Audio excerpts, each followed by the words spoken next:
Salut tout ça, moi Transcendé Cinéma, nous sommes ici pour parler du second épisode de la série Dahmer. L'épisode se concentrant beaucoup plus sur la jeunesse et sur les débuts de Jeffrey Dahmer, donc c'est tout début. Bien que, on va parler du scénario un petit peu parce qu'il y a quelques points qui me dérangent, vous allez voir. Donc un épisode qui est un peu différent du premier. Alors, ce que je disais dans la première vidéo se répercute en fait sur cette seconde vidéo bien évidemment et sur toutes les vidéos qu'il y aura sur les épisodes. Concrètement voilà, on est sur le même genre de remarques que j'ai à faire.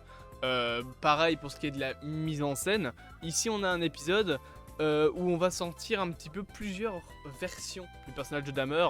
On va sentir bien évidemment le côté effrayant du tueur en série quand il sera plus âgé, quand on va le filmer dans les années 90 vers la fin de l'épisode, on va le filmer qui fait un petit peu peur à tout ce qui l'entoure, ou en tout cas qui semble très étrange. Il y aura une ambiance maussade, nauséabonde dans son appartement, en plus avec le papier peint jaune qui rappelle limite les backrooms.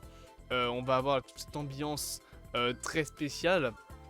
Quand il sera un peu plus jeune, dans les années 80, on aura le côté détraqué, en tout cas qui commence, voilà, genre surtout le côté où sa vie à ce moment-là n'était pas encore partie en vrille. Et quand il est plus jeune, on a une certaine innocence, je trouve, qui est mise en scène, bien que tu sens très vite avec quelques points qui sont entre guillemets des foreshadowing, en tout cas avec quelques points sur lesquels on se centre qu'il va pas devenir ce qu'il est devenu. Par exemple, on va se concentrer un moment sur le cœur des animaux. Jeffrey Dahmer, voilà, il a cuit des cœurs, etc. Enfin, il y a eu des trucs qui ont eu lieu avec le cœur. À un moment, il va tenir une petite scie circulaire, qui est une sorte de petite scie à os, je crois, comme dans les hôpitaux. Cette scie, ça va être le même genre de scie circulaire qu'il va utiliser sur ses victimes. Donc on va avoir voilà, ces éléments de foreshadowing qui seront présents. Et surtout, on va avoir le début de l'épisode qui sera assez intéressant vu que donc c'est le passage où Jeffrey se fait arrêter par la police. On a vu dans l'épisode 1 comment il s'est fait arrêter. Dans l'épisode 2, on va voir un petit peu ce qui s'est passé après, comment la police l'a interpellé. L'épisode va commencer d'ailleurs sur les journaux qui relaient l'information. Et après, il va du coup voilà, dire aux flics qu'il veut pas d'avocat, qu'il veut juste tout dire, tout avouer, que ça n'a de sens que si il y met fin. Chose que je trouve intéressante. Alors je ne sais pas si c'est exactement ce que Dahmer a dit à l'époque, parce qu'il y a les tapes, il y a les cassettes qui sont disponibles, il me semble. Sauf qu'aux États-Unis, normalement, tu peux avoir accès à ce genre d'informations, je pense. En tout cas, tu peux avoir accès notamment à des appels téléphoniques du 911, ça je le sais. Donc, je pense que tu peux aussi avoir accès aux cassettes de ce genre-là. Il y a des cassettes sur plein de tueurs qui sont tombés. Il y en a aussi sur John Wayne Gacy, voilà. Il y en a, voilà, il y a ce genre de cassettes et je les ai pas écoutées parce que c'est la vie de Jeffrey Dahmer et que c'est pas vraiment quelque chose que tu écoutes le soir en t'endormant. Mais je ne sais pas si c'est exactement ce qu'il a dit. Malgré tout, voilà, on a quand même ce passage-là qui est présent dans l'épisode. Et ce que je n'aime pas trop dans le scénario, c'est que je trouve que le scénario est un petit peu trop bordélique. Dans le sens où on va passer donc à un passage où il est gosse, puis à un passage où c'est dans les années 80, puis à un passage où c'est dans les années 90, puis les années 80. Et le problème, c'est que dans les autres épisodes, on va retourner dans le début de son enfance, puis à nouveau dans les années 90, puis de nouveau dans les années 80, puis on va retourner encore avant, etc. etc. Et ça va causer, je trouve, un trouble. Par exemple, je spoil comme ça l'épisode 3 ou l'épisode 4, il me semble, il y aura un passage où il se fait virer de son travail, travail dans lequel on le voit bosser dans l'épisode 2. Et on voit même des passages dans l'épisode 2 qui se passent bien après qu'il se soit fait virer, voire même bien après qu'il ait fait de la prison.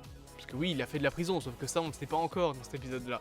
Donc je trouve que ça aurait été plus malin en fait de construire la série avec un épisode 1 et un épisode 2, allez, pourquoi pas où il est enfant, des épisodes 3 et 4 où il est adolescent, et les épisodes 5 et 6, voire 7, où, enfin les épisodes 5 et 6 on va dire, où il est dans les années 80, et les épisodes 7 et 8 où il est dans les années 90. Après 9 et 10, donc les 2 derniers épisodes, se centraient sur son passage en prison et après sa mort, et ce qui s'est passé après sa mort.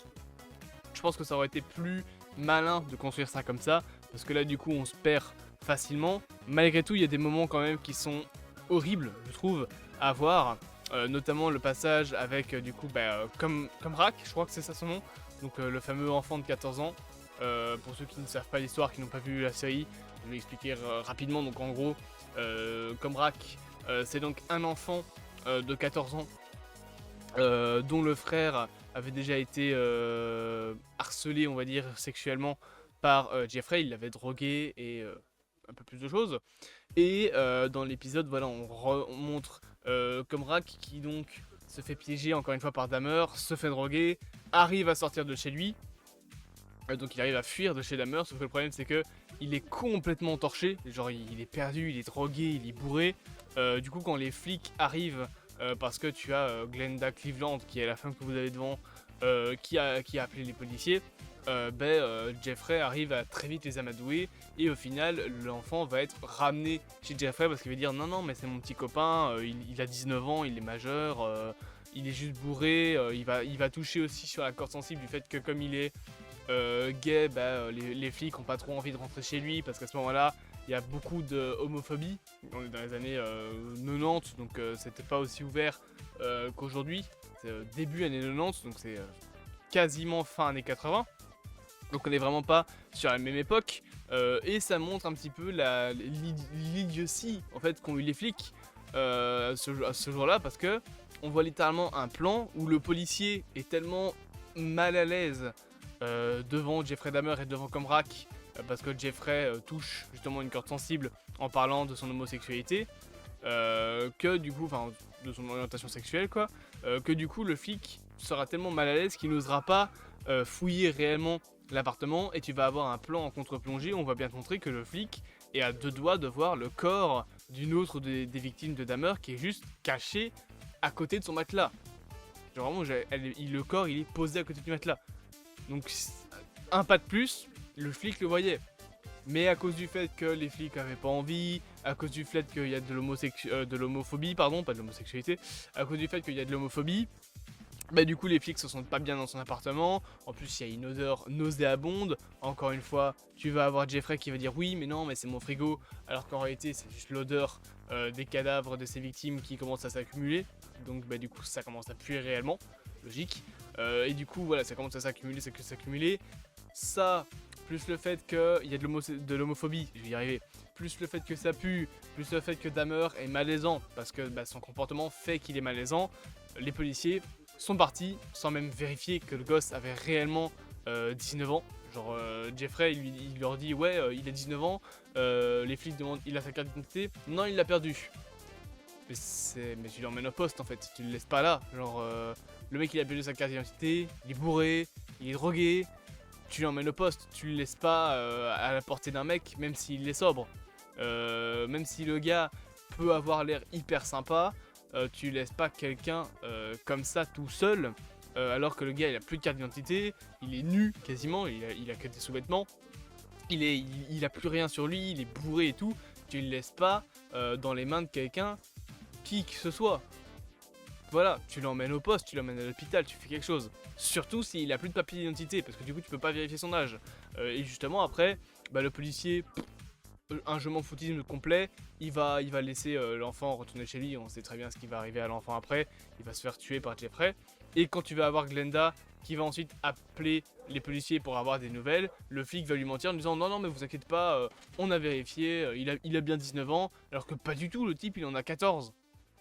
Donc c'est vraiment une démonstration de ce problème dans les années 80 à ce moment-là, que personne ne vérifiait l'âge, genre tout le monde s'en foutait à l'époque, surtout qu'en plus on était dans un quartier défavorisé, faut le dire, hein, les 2 flics sont 2 policiers blancs qui interrogent un homme blanc, et le problème c'est que les policiers se trouvent dans un quartier défavorisé, principalement peuplé donc de personnes de couleur, et en plus l'enfant bourré est asiatique. Donc tu as de l'homosexualité, du racisme, Aussi un petit peu d'ego surdimensionné en mode ouais c'est un quartier de pauvres. Concrètement voilà, on sent que c'est la fin des années 80, que les mentalités ne sont pas pareilles. Aujourd'hui un cas comme ça, le gosse il rentre pas chez Jeffrey. Hein. Jeffrey de toute façon de nos jours il serait tombé dès le premier crime, hein, vraiment.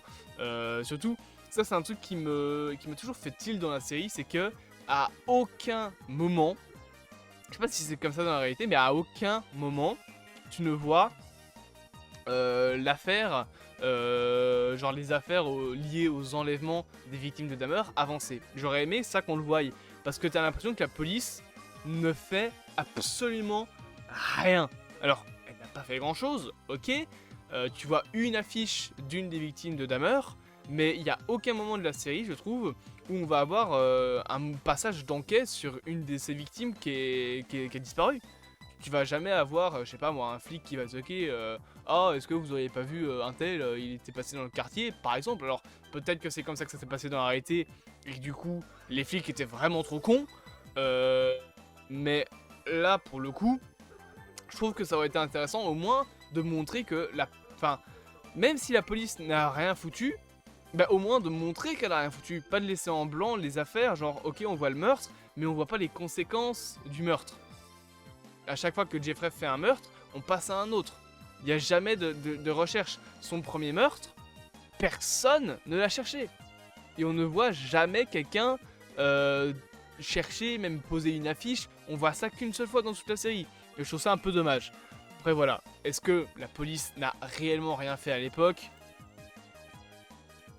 Ça, malheureusement, c'est fort probable. J'espère donc que cette petite vidéo vous aura plu. Bien évidemment, n'hésitez pas à vous abonner, à partager, à liker et à commenter. Et on se dit à bientôt pour de prochaines aventures.